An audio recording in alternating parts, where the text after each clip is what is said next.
Are prime numbers infinite? This is one of the oldest and most fundamental questions in mathematics. Let's take a look at the world of numbers.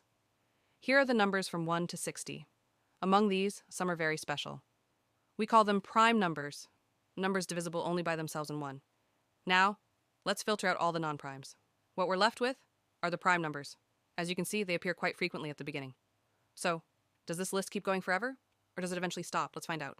This question was answered over 2,000 years ago by the Greek mathematician Euclid. He had a brilliant idea, the contradiction method. Here's how it works. Instead of proving that primes are infinite directly, we are going to stop and think. We will assume the exact opposite.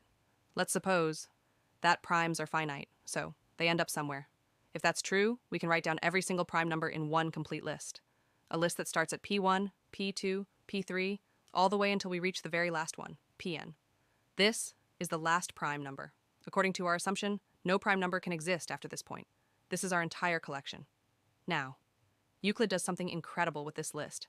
Okay, here's our finite list of all prime numbers. Now comes Euclid's brilliant move. Let's multiply all the primes in this finite list together. We take p 1 times p 2 times p3 all the way to our last prime, pn, and let's add 1 to this huge product. We will call this new magic number, n. This number, n, is the key to the entire proof. Now we have to ask a critical question about it. This new number, n, is it prime or is it composite? So here we have our magic number, n, and our complete list of all primes, p. We know two fundamental things about this number n. First, n is clearly a huge number, much larger than Pn, our supposed last prime, and like every integer larger than 1, it must have at least one prime divisor. This is a basic rule of numbers. N has to be divisible by some prime.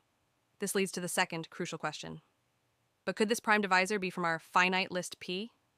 Let's test this assumption. What happens if we try to divide n by P minus 1, the first prime in our list?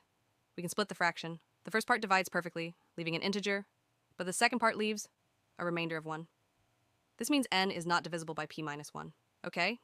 So what about p2? Same thing. The remainder is 1. What about p minus 3? Still a remainder of 1. What about p4? It doesn't matter. Whichever prime we check from our list, because of n's unique structure, that plus 1, the remainder is always 1. This proves that n is not divisible by p1, p2, p3, or any prime number in our entire finite list.